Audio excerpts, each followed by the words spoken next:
वरती टाकला फ्लोअर वरती फरशीवरती तर काय होतं ठराविक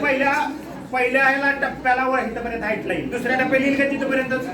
म्हणजे काय होत जातं कमी कमी होत जातं म्हणजेच काय damped oscillation the oscillation which are decreasing with increase in time that oscillation are called of a body is called as damped oscillation आता स्प्रिंगचं उदाहरण घेतोय एक स्प्रिंग आहे तिला ऑसिलेट केली आणि सोडून दिली आणि खाली त्याला काय लावलेलं आहे वजन लावलेलं आहे आणि पाण्यामध्ये तिचा एक तार लावलेला आहे त्याला मग ती पाण्यामध्ये ती तार काय व्हायला लागते ऑसिलेट झाल्यामुळे डायग्राम तयार करते त्या डायग्रामला म्हणतात वेन डायग्राम आकार तयार करते आणि ती स्प्रिंग आहे रिजिड सपोर्ट पासून ती अटॅच केलेली आहे आता यामध्ये त्याच्यामध्ये जो ड्रॅग फोर्स निर्माण होतो तो त्याच्या व्हेलॉसिटीला डायरेक्टली प्रोपोर्शनल असतो म्हणजे काय FD equal to minus CV where C is called as drag force constant आणि त्याच्या अँग्युलर व्हेलॉसिटी काढण्याचा फॉर्म्युला आहे omega is equal to under root of K upon M minus C upon 2m bracket square आणि period काढण्याचं सूत्र आहे T बरोबर काय सूत्र आहे 2 पाय अपॉन ओमेगा म्हणजे टी बरोबर फॉर्म्युला मिळेल 2 पाय ओमेगाची किंमत आहे त्याची टाकली